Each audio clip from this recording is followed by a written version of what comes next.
The NFL stands for not for long. Set, Sharga and Armstead.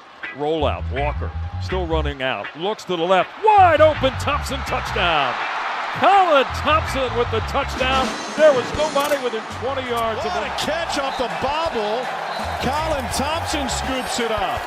Lofting corner the end zone. It is caught for the touchdown. The first NFL touch for Colin Thompson is a score.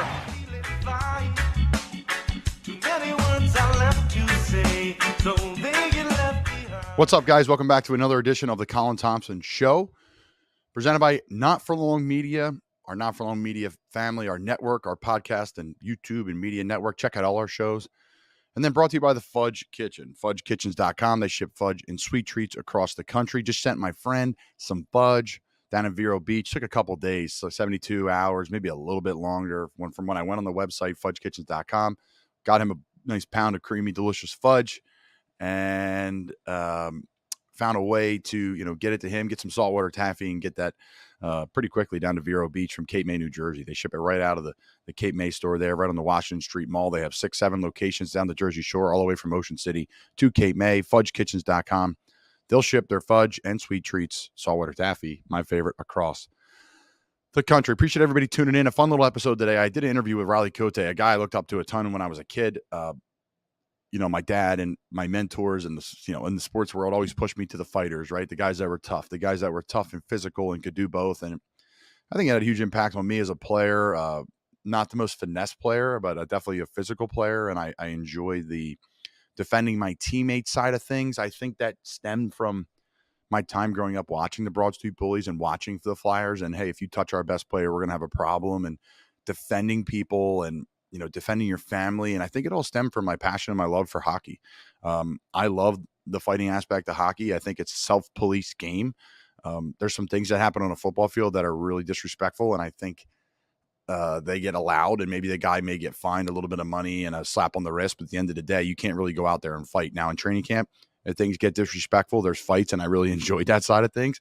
Maybe I'm a little crazy, but it was self-policed in a way. And there was no refs out there. Really, they're not going to do anything. There's no commissioner watching the game or anything that's going to fine you. It's a practice against another team in a joint practice. So I always enjoyed those when a fight broke out, when someone was being disrespectful, or defending your teammates, even if they made a mistake and they were being disrespectful. But I really learned it from a guy like this, Riley Cote, who's on the show today. 8 years of pro hockey, NHL, Flyers, his big stint there. And really, he's on this mindfulness and this mind health journey with current players in the NHL, former players in the NHL, people in other sports. He's lost a bunch of weight, super healthy, trying to live a nice balanced lifestyle. We talk about weed, we talk about mushrooms, we talk about natural pain meds. Probably opened up more about that stuff than I have in the past. The use of Toradol and Vicodin and all these different stuff the NFL has for you to really mask your injuries instead of help you cope with them.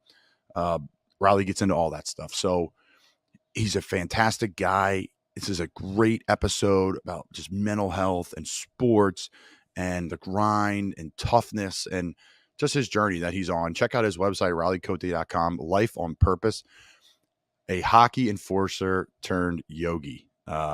Really cool stuff. And he just shares his past experience, years of studying, practicing yoga, mindfulness, integration of, sacred earth medicines, our ethos, and the Cote Culture coaching program. So really cool stuff. We touched on some Flyers history towards the end too, and some of my favorite players I had to ask him about. That's just it for me in Key West. We're going to have an episode a little bit later this week, maybe Tuesday or Wednesday, come out, really talk about everything from the Super Bowl and all this stuff. There was so much to talk about. I just, needed some time away and have some other things I've been working on down here. I wanted to focus on that too. So Riley Cote, Flyers enforcer turned yogi, a great guy, and I think you'll really enjoy this episode. Thanks for tuning in and tune into all our shows and Not For Long Media, and support our friends over at Fudge Kitchen, fudgekitchens.com. All right, so we got Riley Cote joining us today. Someone I grew up watching, huge fan of, love the blue collar, toughness, just leadership, the whole nine. You embodied Philadelphia. You have a great podcast, Nasty Knuckles, and really jacked to have you on the show today. How you doing, man? Doing well. Thanks for having me. Really appreciate you coming on. Really do. Yeah, of course. What's going on in your world these days? Wow. It's a loaded question. I got a lot of irons in the fire. I got 2 young girls. I was piecing a few projects together. I'm in the world of mindfulness, and I do a lot of teaching, but I'm also trying to integrate the mindfulness piece really into the psychedelic world, and just mindful cannabis use. Just advocating for plant medicines, as well as again, speaking for how I see these medicines being used a little more intentionally, mindfully, and so between teaching mindfulness to youth hockey players, to unions and corporations, that sits on its own. But I think my heart is kind of like integrating this piece with all these other kind of separate projects that I have that still align with the world of mindfulness, but are a little bit separate. So that, and I got 2 young girls, just chasing after them, trying to keep them in line, and just a few creative projects going on. So it's been nice. It's nice to find alignment, and it's nice to find creative projects that sit well with the heart. I felt like I've been chasing a lot of different things in my life, and you know how it is. It's just it's a grind, and doesn't necessarily settle well. So I feel like I'm in a good place, and things are kind of falling in place as well. Transitioning post-career is extremely hard. I don't want to transition. I'm not ready for it yet. I think I got a little bit more juice in the tank. I just didn't get really an opportunity this year other than training camp. So I'm going to give it one more go here, because I just think, why not? Worst case, I'm staying in shape, and I'm doing this stuff, and I'm still moving forward. If I get the chance, I'll be ready. I was ready for this training camp. I think I played my best football ever, but still didn't get an opportunity. And you understand that as well. Sometimes the ball or the puck doesn't bounce your way. So, it's interesting, the mindfulness stuff. My first taste of it was Matt Rule at Temple, 2014. We were started to bring in some people for some mindfulness, some meditation, just discussing those things. And then we lost the opening game to Army. And we had someone come in and do something pregame for us about mindfulness and finding your center and calming your mind. And I loved it. Because to me, I'm a turn the switch guy. Everyone's like, oh, you got to build it up. I'm like, I don't have to build it up. Like, I love this game. We strap the pads on. Like, I'll go out and play whenever, but I don't need to be turning my volume up to 10 all day long. Like, I could take a nap 20 minutes before the game and then go out and play. I do that before practice anyway. So what's the difference? All right. And then we lost to Army. And I understand why Coach Rule got rid of it, right? Guys were like falling asleep, and it wasn't good. But it was good to see that A, he cared, and B, we were trying something new. And now we have team psychologists. We have there's a lot of investment into players' mental health, way more than when I started in 2017. Do you see more of an impact on these conversations that you're having? Are you hearing more from players in the NHL that there's more of this stuff going on, helping players more mentally, not just physically? Yeah, I mean, I think the time is now. The world is kind of ready for it. We're in a mental health crisis. I mean, guys are struggling on and off the field, on and off the ice. I mean, this is not exclusive to sports. I mean, we're in a grind. We're in a grind, big time. So, it's not new information, right? This is old as humans have walked the earth. I mean, it's an intersection of some Buddhist teachings, yoga teachings. I mean, it's really about you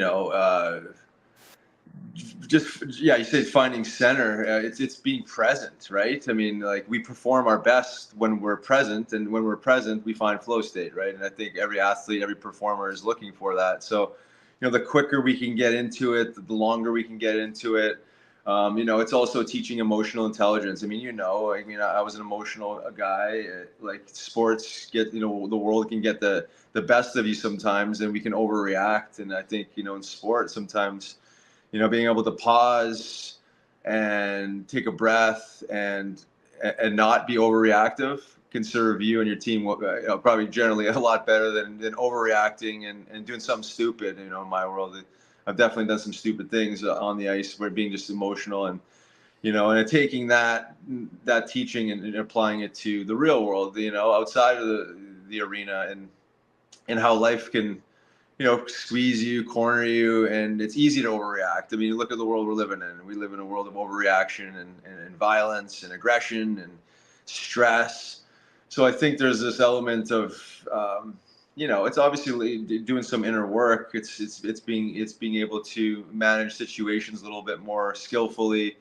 But I think all these things point to better mental wellness and better performance. And the world in the sports world is certainly accepting of it. I mean, I can't tell me how many parents have thanked me for introducing this to this pocket of youth hockey in the Philly area, and they need it too. The coaches need it. It's not just the players, because outside of the player, they're around their parents and the coaches the most, and they're the ones that are squeezing them probably more than anybody, and outside of putting pressure on themselves. So, I know the sports world, professional sports world, has adopted this to some degree. I mean, I've played with Danny Briere, and we've been speaking about integrating this into the system in some way, shape, or form. Whether it's the newly drafted players, their minor league players with the Phantoms, and then it's not like the NHL guys don't need it, but it's just a different way of thinking, because we've overtrained the physical body. I don't know how much bigger, faster, stronger, and quicker, mobile we can get. Guys are getting hurt. And then they talk about separating this world of strength and conditioning and training. And really, this is, I think the world of mindfulness isn't necessarily directly applied for performance. That's a byproduct of it. If we separate the human from the athlete, to me, this is where I think we identify with our jobs and we embody, the sport. However, I think when we do that, it serves its purpose to be great at what we try and do. But I think we abandoned, the human element of it. I think this is where guys get in jams, where they think that their spiritual being is an athlete. They think that that's who they are, and they get lost in it. And then, you get cut, you're not playing, things go wrong, we don't know how to deal with it, we go to the bottle, we go here and there, and we're trying to manage the grind, the stress in unsustainable ways. So I like to separate it and let's just take care of the human. And if you take care of the human piece, you think better, you manage your emotions better, you're more present. That clearly translates and applies to performance on the field or a 9 to 5 or whatever the hell job you're doing. This is not exclusive to sports, and it's not so much about training as it is just being being okay, sitting still, maybe picking up a drum and rhythmic mindfulness and getting into some flow state. But all these little things, it's enjoyable. It could be enjoyable, but I think it's just nurturing the soul a little bit, and taking a time to breathe and just be. And because we go, we grind. It's work versus recovery, and I think that a lot of players, a lot of people struggle with the recovery element of it, in the sense that they still want to go when they're supposed to be recovering. They still want to do more, and it's not sustainable. Something's got to give at some point, and then the wheels start falling off the carriage. And then we don't have any coping mechanisms. And then again, reaching for the bottle, reaching for this, reaching for that. And we distract our minds. And I think that's the biggest thing, is we live in a world of distraction. And everything is trying to rob us of the present moment. And we don't have the coping mechanisms, again, to stay present. And this takes practice. And this is why I think if you can take that mindset of how we pour our hearts into practice for the game, if we could just take a piece of that practice and practice towards being a better human, a more functional, optimal human, everything seems to get better. At least the way I see it and I've experienced it. Wow, I needed this today probably than you realize, or I realize our listeners need, and I'm sure people need this too. But even for me, okay, I'm in training camp with the Vikings, and I've been just training, because you never know when you get a call. You could be up right away in the NFL, and there was a lot of tight ends that got hurt this year, and I didn't get an opportunity. A couple of phone calls here and there that kept me going and kept the juice alive, but nothing happened. So I'm like, all right, I'm going to do my normal process. So the season usually ends, and then I train for another week and let the body come down and swim and sauna and a little light lifting and some cardio.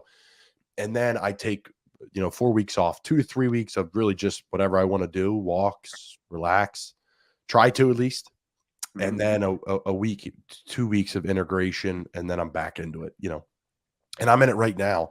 And Riley, it has been so hard. But usually when I'm with a team, I feel like I earned it, right? Just made a bunch of money. My body feels like shit. You're like a warrior coming back from war. You just want to like relax.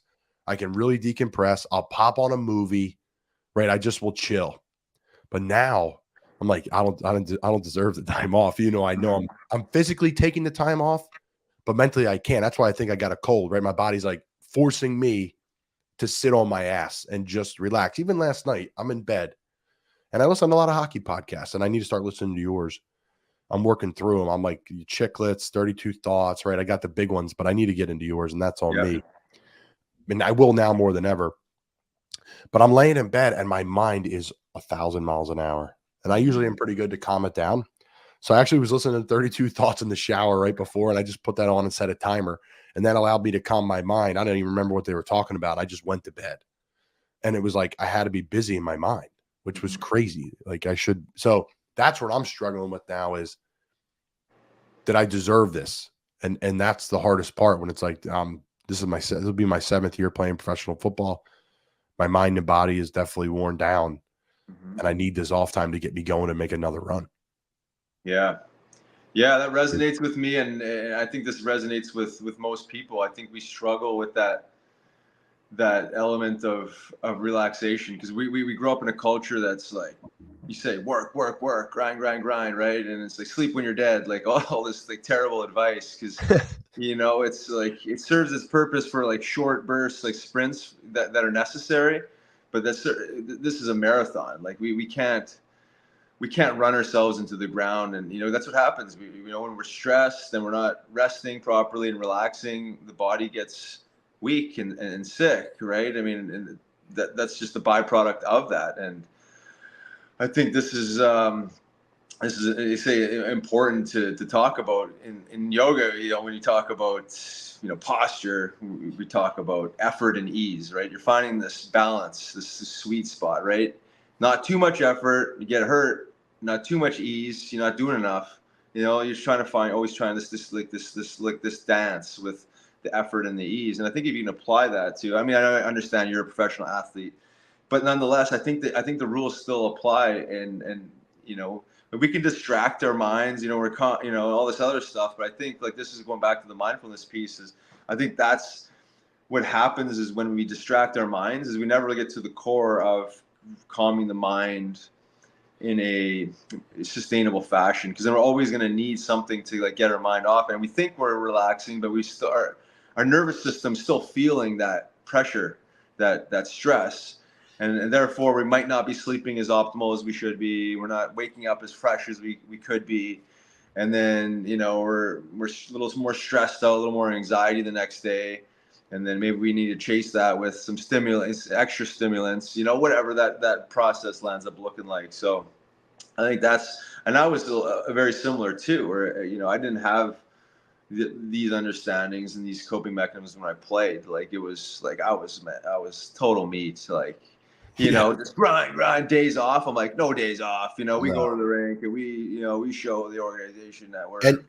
And that's a part of it too, as a bottom of the roster guy. Yeah. Right. Like, that's who I am. And I know you're a grinder fighter in the NHL. Like, you're not a first line center. Right. Like, there's a part of that too. Like, Riley's here, like he's here, he's visible.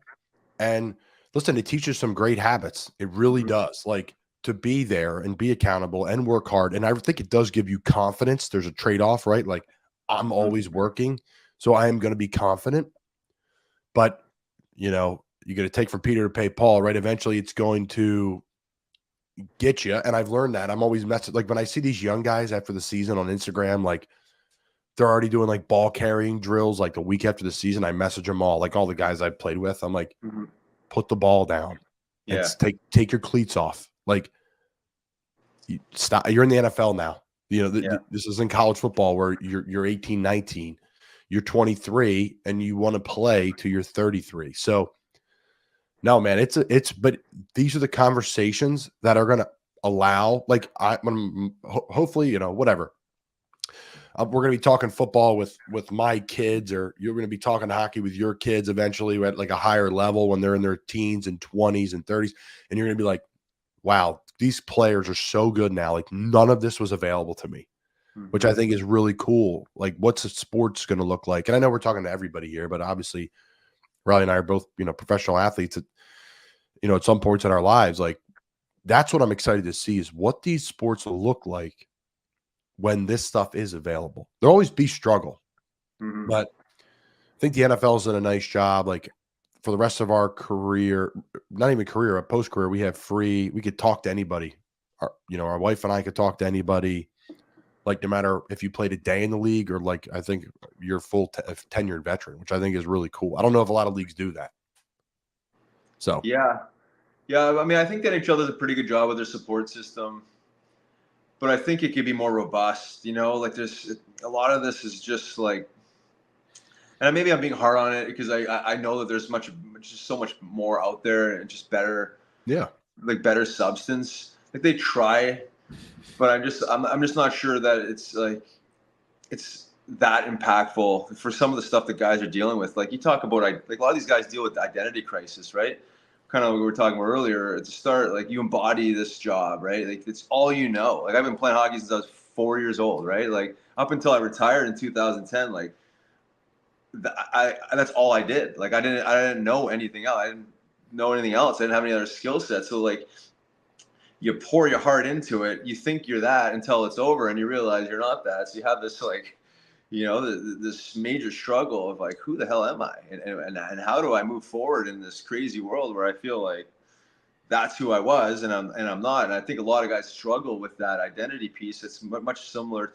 It's very similar to what veterans go through. The military veterans, like, they embody it. They put their heart and soul into it. They're putting everything on the line, and then they come back and they're like, well, now what? Like, where's my community? Where's my people? Where's my structure? Where am I going? What am I doing? So when you're used to this high level of engagement, like, that's my thing now, is like, I'm a social guy. My cup, I just don't find my cup full unless I'm in a building. Like, think about all the people you interact with when you walk into, Flyer skate zone in Voorhees, New Jersey, and, like, from the people at the door to the people that clean up the trash to, like, and that's what feeds me, is human interaction and, like, around great people. And you're talking to the GM, assistant GM, the trainers, and you're on the ice with your guys, and you're grabbing lunch after, and then you're hitting a lift after, and then you're at dinner and home with your family. Like, you are filling your cup. Totally. Yeah. I think that's what we, again, same with and I mean to cut you off, but I think it's a really interesting point of, like, filling that cup socially, whether you're a social person or not. I think a lot of guys struggle with that too, because it's over just like that. Not just your career, but also, like, it's your family in a house or whatever you decide to do in your personal life. And that's a major drop in what you've been used to. Yeah. That community piece is huge, connection, it's like, you don't realize it when you're in that bubble, right? Like, how meaningful that is, right? And all the things you just mentioned, like, how powerful those things are. And they give you purpose. Like, they're all kind of, like, all intermingled, and there's just always this constant progression of, events and practice and training and this and that, but it's always kind of together. Like, there's always, like, that support system until there's not. And then I think, like, humans need connection. They need community. Like, since the start of time, tribes have been, healing in community and being there for each other. It's not, Lone Ranger, you're by yourself and figuring this thing out. I think that's where a lot of guys struggle. They feel isolated. They feel alone. They don't have that community. They don't have a direction. They have a lot of juice to offer, but they don't know how to apply it and where to direct it, because they don't have that roadmap that, the organization gives at the start of the year. Here's your schedule, and, here's what you got to wear for this, for this trip. Oh yeah, you can just wear this and that. I mean, everything's kind of laid out for you. Yeah. And all of a sudden it's like, it's not there anymore. And even your free time's laid out for you. Free times, yeah, exactly. Days off, this and that. It's like, everything. And then so now you're sitting there and you're idling, and you're taking out on your wife, your spouse, and that obviously trickles down into the family dynamic, maybe down to the children if you have. And so I think all these organizations can do better, and they're trying, but I think there's just certainly some stuff out there that I think that they could be introducing and offering that's beyond just like pick up the phone and call, which is great, but these guys need a little more substance. They need a little more. They need a little more essence. I don't think they're these organizations realize, and maybe they do, but like just realize how much of a struggle it is for guys to embark on this new quest and where to go, and maybe help how to funnel them into maybe just starting with that community, like building that community outside of the locker room, whatever that looks like, for the wives as well. Like they need it too, because they're kind of living in that bubble as well.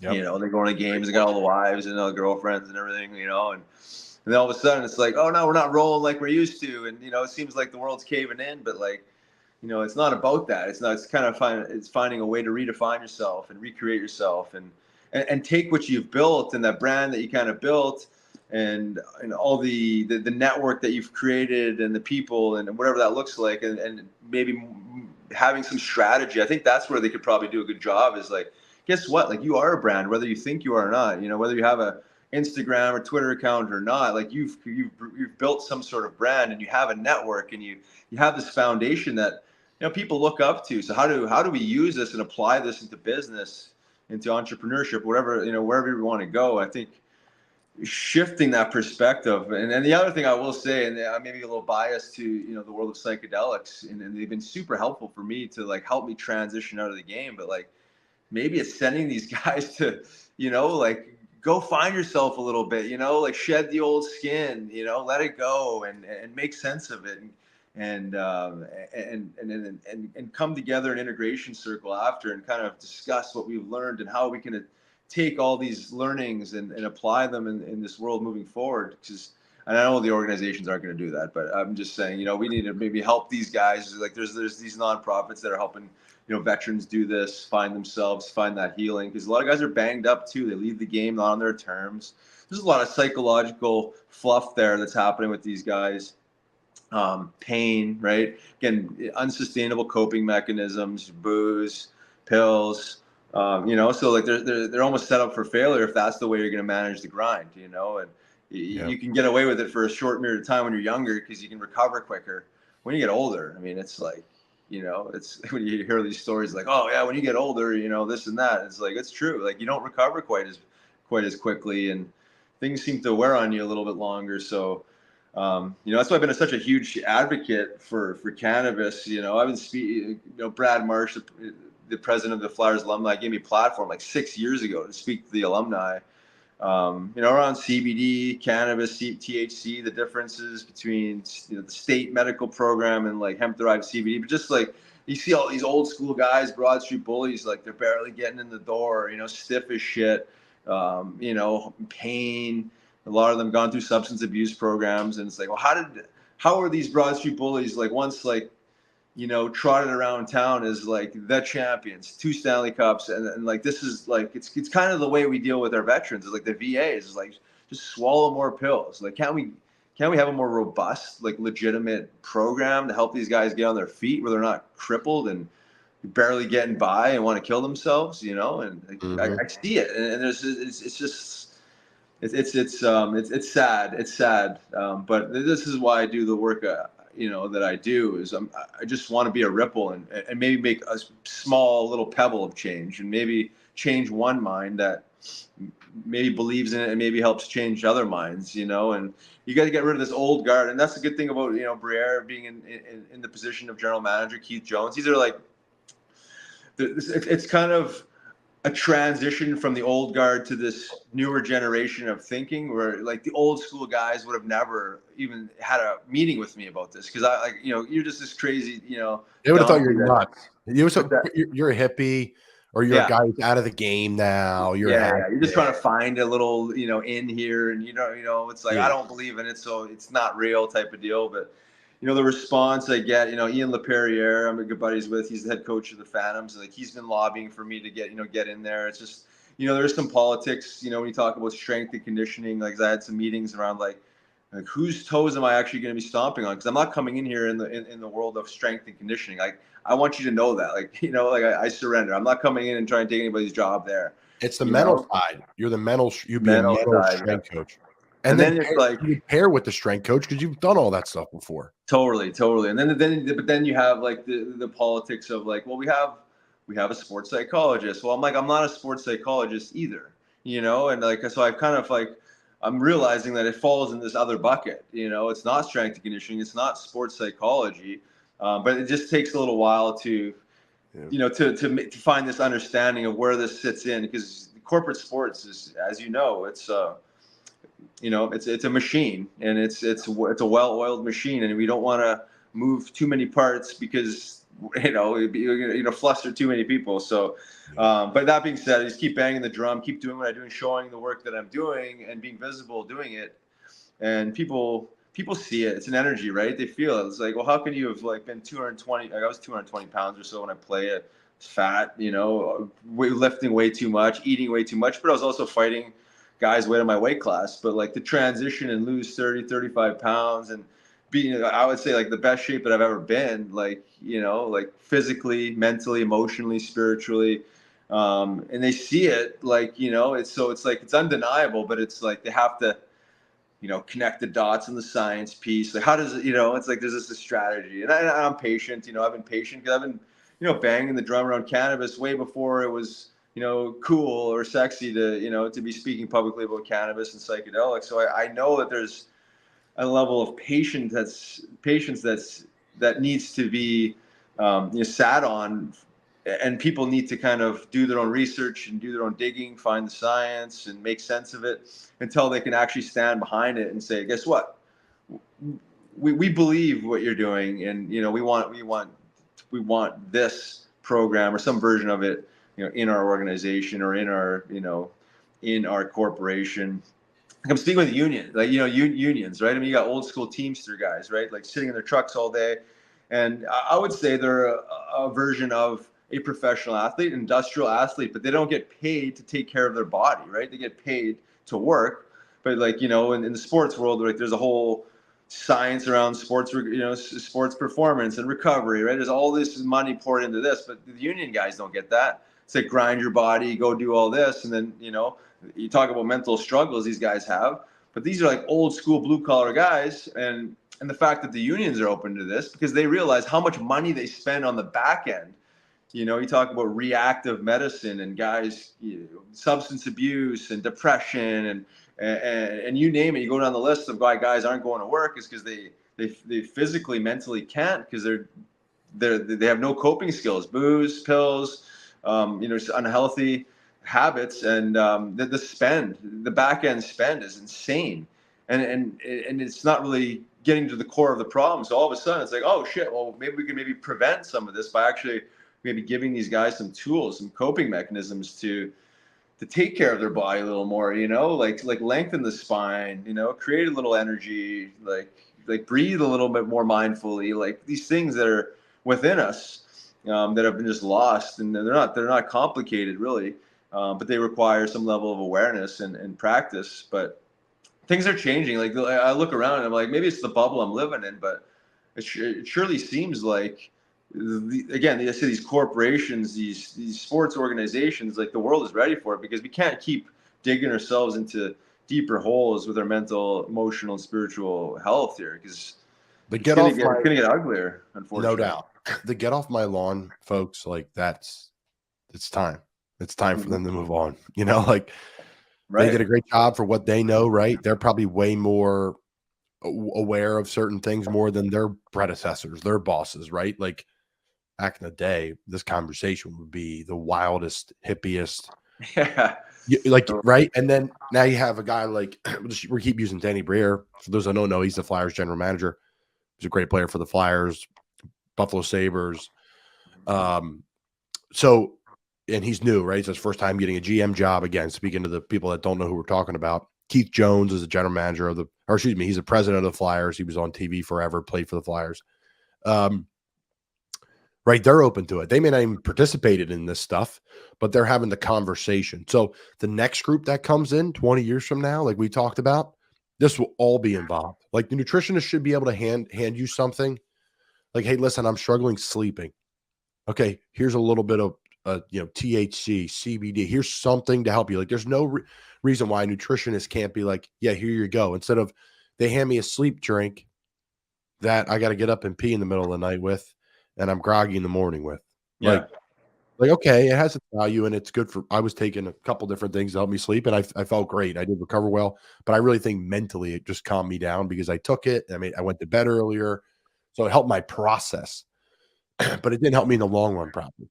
So that's what I think the next step is. And I'm curious to hear your thoughts on this. Is like, first off, things need to become federally legal. But second off, even if it doesn't, guys, I could speak for the NFL. Guys are microdosing. Guys are, weed is, I would say 75% of the league, 50 to 75% of the league is on a routinely basis consuming marijuana somehow, some way. And guys are better off because of it. 100%. And I mean, we don't have to go through all the stress, sleep, you name it, right? Pain. Would you rather take Toradol, Vicodin, all that good stuff, or you rather have something to calm you down at night, help you sleep? I know guys after games are so wound up, they can't go to bed till like 6, 7 in the morning. A little different hockey. We only play 17, 18 games. So, and this would be like an offensive lineman, right? I'm speaking about one guy who plays 70, 80 snaps against a 350-pound man all game, and you just punch each other for 4 hours. Like you feel horrendous. So no, I think that's the future. And I want to hear your thoughts. Is nutritionists being like, boom, like I could go to Riley. What are you feeling? Right. I think, and again, I'll be your sales guy here. You're a perfect guy for the liaison between the training room, the strength coaches, the front office, and the coaching staff. Because players trust you coming to you now that I'm getting to know you better. Players, obviously, you've been in the mountaintop. You've won games, you've won championships. You know what it's like to play in this league. And then you've done all the things from behind closed doors. You were that hardworking guy. You were so like, yeah. I know I'm all over the place, but to answer my question, to ask you a question, do you think that's the future though? Like going to nutritionist and being like, hey, I'm sore today, instead of going to the training room and say, hey, can I get some Tylenol? Yeah, 100%. I think it's some bit already there, at least on the cannabis side of things. At least more CBD based products in the locker room. I'd like to see it trickle down. Whether it's probably from like the sports science, like the top of the food chain there. So, whether it's a nutritionist or strength and conditioning, however their minds come together and be like let's put these guys on some sort of cannabinoid program, pre, post, just from an anti-inflammatory standpoint, pain management standpoint, sleep, you said sleep, anxiety, right? And this is like within the locker room. These are like little, maybe more sports specific products, tinctures, like massages, topicals. But I do know, to your point, guys are using flour and other products outside the locker room, and I think it's great in the sense that it's like a harm reduction model, as you mentioned. Like it's certainly much healthier and safer than popping an opioid or an Ambien or whatever else, and then washing those down with booze.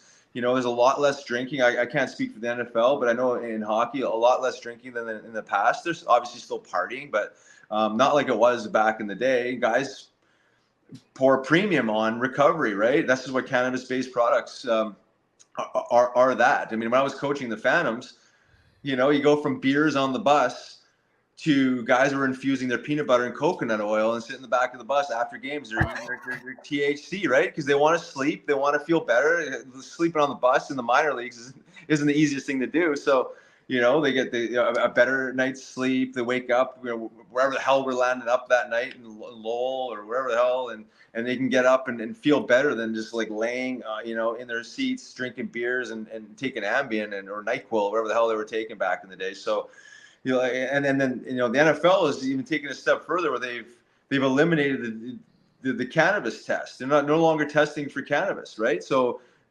this doesn't jam guys up where they're worrying about their careers. They can actually safely manage pain, anxiety, and sleep, versus having to feel the need to take an opioid, an opioid-based product that that would essentially do the same, but is highly addictive and highly destructive. How many guys have been washed up with these things? So I'd like to see the NHL do this. NHL is still a banned substance, even though no one goes through the substance abuse program for cannabis alone. They still, I think it's the international border that makes it complicated. Canada is fully legal with cannabis. They don't want guys, leaving Toronto and coming, to wherever, and then you're dealing with a whole other set of liability issues. But I would like to see, sooner than later, some legitimate program like sports science, cannabinoids for this and that, restructured pre-post. You said the microdosing. I mean, I could speak for hockey too. Again, this is not through the organization because guys are doing this on their own because of it being a banned substance. But microdosing, I mean, it's I would love to see that, interface with that whole sports performance, sports science world where you can, you could have this from a top-down approach where guys are doing this, in a very legitimate way without having to feel like the need to go on the street. Not that, buying psilocybin on the street is anything like, buying, we're not talking about buying crack or anything like that. It's obviously a different world when you talk. It's easy to access. It's easy to find. This isn't right. Yeah, you're not rolling to South Philly there. South Philly's a good place. North Philly, where I went to Temple's a little bit different. Yeah. South so Philly. I mean, it's happening, guys. Guys are ahead of the curve, right? I mean, guys are always trying to find better ways to recover and perform, and they know the shit that's been forced down their throats hasn't worked. How many guys through substance abuse programs? How many guys have had to, unfortunately, die? Needlessly for with their addiction issues, based on a surgery that they got prescribed pills that they land up getting swallowed up by the machine on. So harm reduction, I say harm reduction, but it's also performance. I mean, this better mental wellness, better recovery, better performance. So that is the future. Yeah, 100% agree. It's kind of, I want to say it's already there, but where I say the future, fully integrated through the organization. No drug testing, no bad substance. Let the guys perform and recover and be well. We shouldn't have to pick one or the other. Oh yeah, I want to recover with some sustainable tools, but I'm going to forfeit my job because I choose to do it this way. Versus, oh yeah, you got to take some poison here, but you keep your job and you'll probably be enslaved. We got to change the model a little bit. And I think we are slowly. But it's taken a long time. Think about the NFL. I just scratch my head. These guys bang. You guys bang way heavier and harder than we do. And we bang. It's 82 games is a grind. But imagine, like you said, that example, 4 hours on the line, boom, boom, boom, boom, boom, and then you can't use that. You can't use that plant. You got to use these. Here's that. That's how you treat your people. That's how you treat. But be 6 Advil. That the standard would be 4 to 6 Advil. 4 to 6 Advil, yeah. Right. Great that's for your liver. Yeah, great for your, and then you have 6-pack, right? Of course, because that's what you did. Yeah. I changed, so for me, I'm a beer drinker. I like to have my beers and have a good time. But I'm not a daily, or I'm probably once a week, especially in season. I'll do the night after the game. I will not drink because I want to recover as much as I can. And then the night on Monday nights, because we're off Tuesday in the NFL. Every Tuesday we're off. I'd have a six pack of beer and hang out with my wife and have dinner. And on Monday nights I would do it. Yeah, so I recovered Tuesday and it was fine. It was good. It was a mental reset for me. It calmed me down. The older I got, the less I did of it. But I think it's almost a part of what we did because I did it in college, right? After games, we would go out. Just get banged up, right? We went out and partied, right? You did it with the Flyers, I'm sure. Oh yeah. And we could go down this rabbit hole the last 5-10 minutes here. I do want to talk even though this has been fun, some funnier stuff because I know what these Flyers teams were like back in the day a little bit. Who were some of the characters you played with in Philly? I mean, you're on some teams there that were, you had huge personalities, great players, and you guys won a bunch of games. Yeah, I would say guy Scott Hartnell. Harkle down. Tops the list. And I've known Hartsey since I was 16. We played junior hockey together, actually. And he hasn't changed. I mean, he's just a goofball, always screwing around, keeps it light. Guy like Aaron Asham, funny as shit, just got the smirk on, he's always goofing off, and then you get those two guys together. Who else? I mean, a guy like Upshaw was a pretty fun guy to have around. We had really awesome guys. Even like a guy like Brian Boucher, just funny guy that in a different way, where he's good, just had good impressions, and just the way he carried himself, just a goofball in his own way. Who else? Who's on that team? Loople. Yeah, Loops. Yeah, Loops is a good guy.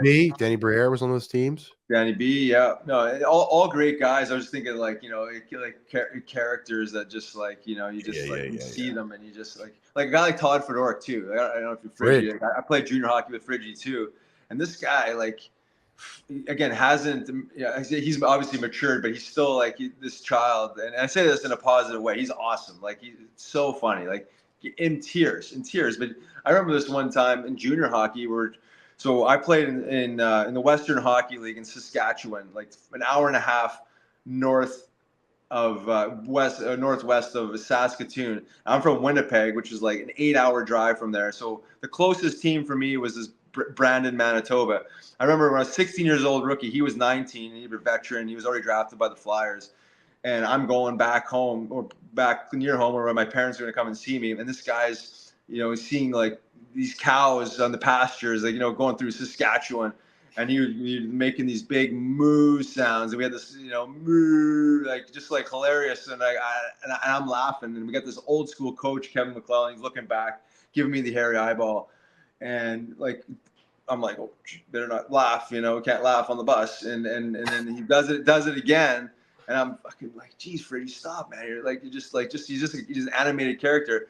And then Kevin McClellan comes back, and he's like, you're not in the lineup tonight. You're not focused. And I'm like, what the fuck? You take me on the lineup for laughing? Friggy, obviously there's no laugh about this stuff because he's so animated. He hasn't changed at all. He's just like a goofball. So guys like that, you got to have guys like that to keep it light, because it's it is a business, but at the end of the day, it's a game. This is a game that you played since you're 4 or 5 years old, and the locker room, it's you have to have some level of fun and space to be human, because it's a grind, right? And that was the stuff I missed the most, is just characters like that, just constantly pranking, doing stupid shit, and goofing off, and keeping it light, because it needs to be that way. It's too stiff. It's not good for the team. No, it's not good. I've wore different hats in my career, but especially in Carolina, when we were really struggling the last 3 years when I was there,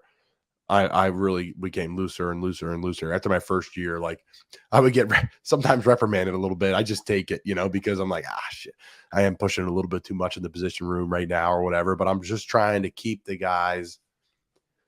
I knew what I was going to bring. I was what I was in the league, but some of these big guys that were really relied on, I think they, gripping the stick too tight, if you will, especially when you're going 3-13 like we were, and it's tough, and they're getting the criticism. And we were in Carolina, nothing to do with Philly. We would be booed off the field every game. We got booed off the field once or twice. My time in Carolina. What's your favorite memory in Philly? I know you guys won a bunch of games, won a Calder Cup. Is there any memories that stick out to you playing as a Flyer? Yeah, I mean, the Calder Cup was pretty special. It was the lockout year, 04-05, and then we landed up. We had an awesome team, and we were scoring by committee. I think we only had a couple guys on the team. Maybe Patrick Sharp played a few games, Dennis Seidenberg, a few guys that only played some games with the Flyers. So it was a lot of guys that were just drafted in the organization that really hadn't had their shot. Just an amazing team. John Stevens was the coach. Chief was assistant coach. And then we get Carter and Richards in playoffs. These guys are fresh out of junior, and they obviously go on to be, high-end pros. But that year itself is just you talk about energy in a locker room, and just this is the way it's got to be. This is fun coming to the rink. This is it. So that whole year and winning a championship, and that was my first year in Philly, where I wasn't even on a contract all year. I was signing 25-game, tryout agreements, and it was just this crazy. crazy roller coaster of a year, but nonetheless, overall, like, an amazing year in Philly. And that led me to, signing an NHL deal and eventually playing the NHL, a year and a half later or so. But I would say that sticks out. Our run in 2010, I know we lost to Chicago, but like just that run was insane. Like making the playoffs in a shootout in the last game of the year with Bush there against the Rangers is like just insane. Great team chemistry. You talk about momentum, finding that rhythm right at the right time. Amazing ride. And I would say like my first NHL game was probably just like this feeling of like this is like all this shit I've poured into this since I was 4 years old. The dream itself, and when I grew up, the dream wasn't me being a fighter and fighting 35 times a year and fighting all these meatheads. However, it was like here I am, and now I can do my thing, So like just that feeling of, I guess, a sense of accomplishment, when you finally step on the ice, in the big leagues. So I would say like that memory is wild, but there's so many. There's just so many stories. Again, a lot of it is like not even like on the ice stuff. Like it's like it never is. Very rarely, unless it includes like a group of people, like a line brawl or like a boosh, right? You weren't even on the ice for that. It was a shootout, or I think it was a shootout, right? It was, yeah. I remember him like going towards your guys' bench, going crazy. I can't imagine being on that bench. I have goosebumps thinking about it, like coming off, being just so jacked up. You guys beat the Rangers a clinch. I was watching it somewhere with my buddies, probably, and my dad. And yeah, I mean, you guys created so many memories for the city of Philadelphia. I know the city of Philadelphia poured into you guys. Those playoff games in Philly are just insane. And losing the, Patrick Sharp scoring. I mean, excuse me, Patrick Kane scoring that goal and all that. But still, you guys were so much fun to watch. All right, lastly, I got to ask your cliche question here. Who were the biggest pain in the asses to fight? Pain in the asses? I mean, there was a couple like super heavyweights that I was certainly not looking forward to fighting, but I knew I had to. Donald Brashear, George LaRock. There was Brian McGrattan, guys like Steve McIntyre. Like these guys are just massive humans, like 6'5", 250 pounds. Like I shouldn't have been fighting them, but say pains in the ass, meaning like God, I'm gonna have my work cut out for me tonight. There was a lot of guys that I enjoyed, enjoyed fighting, like that. They were more my weight class that I like when we were playing them, like guy like Sean Thornton or Cam Jansen or Aaron Asham, which guys are just a little bit more in my weight class, like a little bit more enjoyable to mentally prepare, because it's like, oh yeah, here we go, it's like full on battle, like versus like when I'm fighting Brashear, I'm like, it's like, okay, like let's not get caught in his trap of like pushing and pulling me and ripping me all over the place, and there was just a lot more like technical stuff that it was just basically avoiding not getting my ass completely beat. Yeah. Then there's guys like Sean Avery, who I would love to have fought and getting after him, and Patrick Coletta, Buffalo, and there's probably a few others that I would really wanted to get but never got, because then the Colton Orrs would step in, or the Andrew Peters would step in, or whoever like that. But the hardest, they say the toughest ones were just, again, the guys, the super, super heavyweights, like George LaRock. I mean, I actually had a couple pretty good fights with George LaRock, and shouldn't be fighting that guy, but they don't lose, they're just big, strong, legitimate veteran fighters, and definitely not, not something you wake up in the morning excited about. It's like you gotta kind of just like pretend it's not happening. You're doing it, but you gotta like put it in the back of your mind, because if you think about it all the time, it'll drive you absolutely squirrely. That's like the mindfulness stuff. Like you're just separating things and you're focusing and you're in the moment. And when it happens, and you go, and you've always risen to the occasion your whole career. That's all I thought about it. Like I changed my whole ways before the games. I was always like Metallica, and I had this playlist and I had to listen to this. And then I was like, screw it. Like my right when I got to Carolina, like midpoint of my career and the height of my career, I was like, I'm listening to what I listened to in the summer, having a Corona Light. Like I'm just going to listen to reggae and walk out there and play. And I played my best. I'm sure. Yeah. Yeah. I'm like, I had to still eat my meals and like be prepared and like prepare my body. I wasn't like off the rails, but I just was like, this is what I'm going to do. All right. Lastly, best player you played with in your career and why? Best player, man, I played with some good ones. I mean, Claude Giroux's got to be the top of the list. I overlapped with Peter Forsberg, but he was right at the end of his career with his feet issues. But that being said, I mean, I would say as far as playing with a guy that's high end, I mean, he's definitely at the top of the list. Claude Giroux, Simon Gagne, Kimmo Timonen, play some really good players. You play with Pronger? Pronger, yeah, Prongs. They were older though. Legitimate, yeah. Even when I squeezed in at the start, like Darian Hatcher, I know he's he's old school. Hatch, he's a big Hatch, and but as far as like elite guys, like man, I'm telling you, because my first year when I made the Flyers, he started off the season with the Phantoms, and obviously you knew he was elite with his hands and everything like that. To see him evolve the way he has, and like come into a leadership role and become a man, and but this guy, like, found me watch the Flyers game against the Senators the other day. This guy still got it, man. This guy can play another 5 years and probably get 80, 90 points.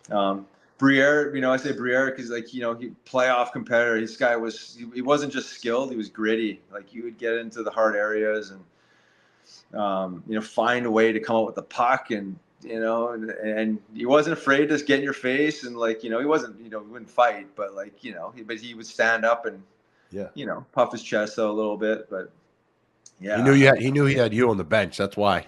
Yeah. I don't know. I don't think he needed me. He's a pesky guy, but he was having a guy behind him certainly helped a little Drew, bit. The thing with Drew is, people in Philly, I think, they see their star player, right? And he's like, that's the star. He's got to be X. And I think Drew is an all-star. Mm-hmm. I think they try to make him Sidney Crosby or Ovechkin. And I just think that's another tier, and that's okay. But he's in that tier below them. And that's no disrespect to Claude. Like, we're talking about an all-time great NHL player. Mm-hmm. But you're putting him up there with guys that are like the top 25 players of all time. And I think that's where I think Billy really I'm like impatient. And I'm like, hold on a second. Like, numbers-wise, he's up there with them. Oh, yeah. Dynamic. But, like, they just impact the game in the same way Claude does, but just, I think, a little bit more. And I think that's the difference. Like, it's not a bad thing. It's not a negative. But I just think that's where I think in Philly, people got frustrated, fans, but people in the building knew, right? This guy's unbelievable. Yeah. Yeah, and I will say, I agree with that. You got the super elite, and he's maybe you could argue maybe like a step or a slightly step below that. But, like, I will say, too, is, like, if you look at those superstars, like, Batman needs a Robin. The Flyers never gave G a Robin. Like, he was Batman on his own. Like, look at Crosby. You surround him with I'm drawing a blank now. Malkin, right? So you got like the Batman, the Robin, and then you had like these, this nice core around him. You look at Patrick Kane and Jonathan Taves. They were loaded. It's like Batman, Robin, and like you have to have that other superstar. Yeah. I mean, it's because you can't just like put all your weight on G and be like, hey, like, if he's not pulling his weight, like, which he always was to some degree, it's easy to just rip on him and say, well, he's not doing enough. But it's like, where's that extra help? That's the way I always saw it. And I don't want to downplay anybody else that we've had on the team that were great players, but again, like these franchises that have won the Stanley Cups in the last 10 years, you go on the list, they had a Batman and Robin. Every one of those teams, more than that now. They have like six. They have like six guys. Yeah, Tampa, right. Loaded. The Avs loaded. Exactly, loaded. Yeah, exactly. I mean, you look at the Batman Robin combo, and it extends. It's, you got like this Captain America team in some of these teams, and Ovechkin, Backstrom, Salmon. I mean, all these guys are around him, like some really skilled guys. But I think you need that. You can't have one lone ranger where like this is your lead player, and then everyone else is kind of like built underneath him. And then you have to draft those players, and this is like going like you don't just scoop those guys up in free agency because they're usually past their prime at that point. So all these teams that I mentioned, like they drafted these core guys, and they cultivated them within, and they became elite players. So I think the Flyers maybe you can go beyond.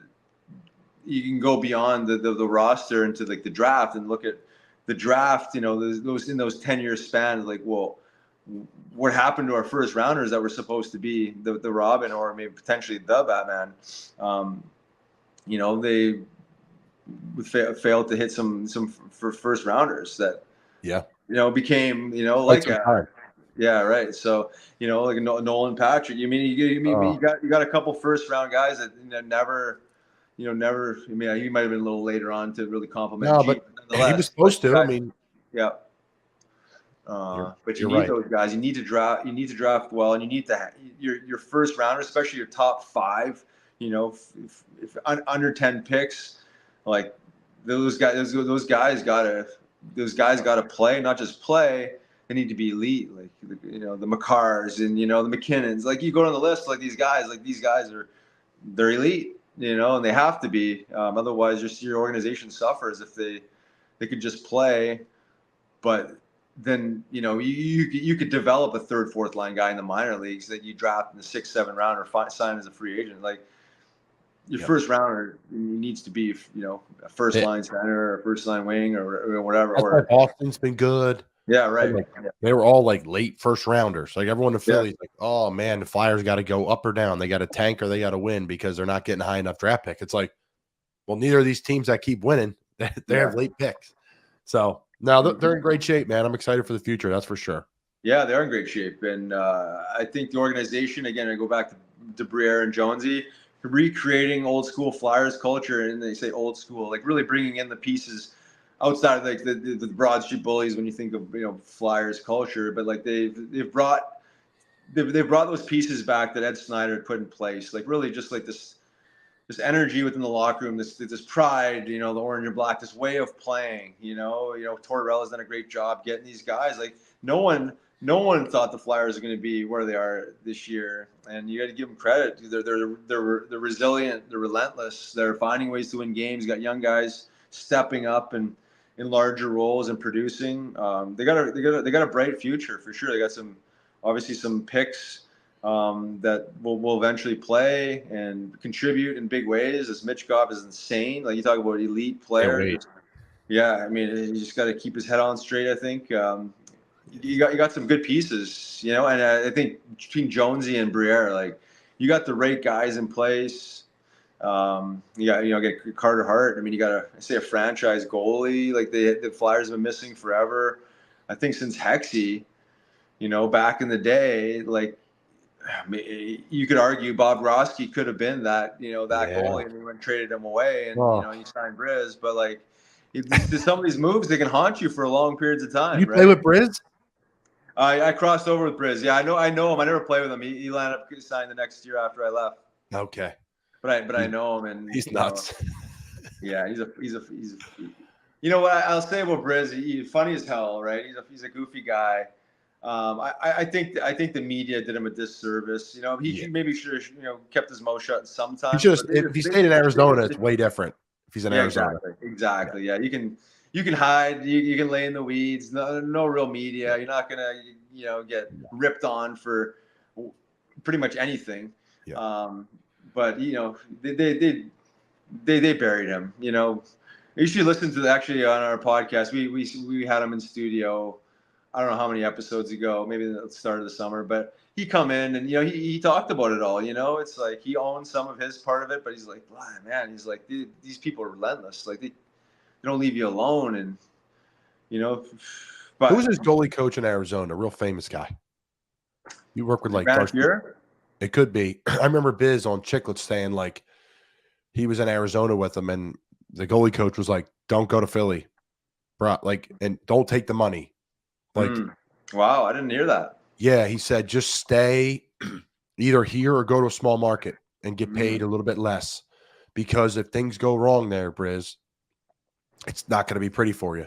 Yeah. And I remember Briz saying that. I was like, wow, that makes sense. Great advice, but You know, Philly's different, Hard but to turn down that money, though. You know, it's like, because I think Ed Snyder told Paul Holmgren, like, go out and get the best available goaltender, and it landed up being Briz. So you're paying him significant money, right, to come. You got to overpay, and it's like, you know, the agent and the player. It's like, it's hard to. It probably would have been great advice to take a little bit less and stay in a smaller market for sure. Knowing Briz, because it's not an easy place to play, and you got to be like. Talk about mentally resilient. Like, that's what Carter Hart. I mean, I coached him briefly when he came out of juniors when I was at the Phantoms to play a few games. And this guy had like a sports psychologist at the age of like 13, 14. I mean, you talk about like being able to reel it in and not be bothered and distracted. Where I think Briz, it's like, he was playing into the media. It got, you can't do that. You're not going to win that game. And then you got to stop the puck if you're gonna be vocal like that. And it got squirrely there. So he's still getting paid, so he's probably not complaining. Is he still getting paid? The bio, yeah, he might have one more year or something. It's crazy. Yeah. Well, listen, man. Everybody, check out Nasty Knuckles, Riley Cote. We should go 30 to 45 minutes on here. We went an hour. We could have done 2 hours. I can't thank you enough for your time, and thanks for all you're doing, man. It's really inspiring stuff and helped me today. So I'm going to do a little mindfulness today, go back to my roots, do a little relaxation, some deep breathing, and maybe I'll hit yoga at the gym today too while I'm at it. Get me moving. So I appreciate you coming on, man. Of course. Thanks for having me. Great to connect.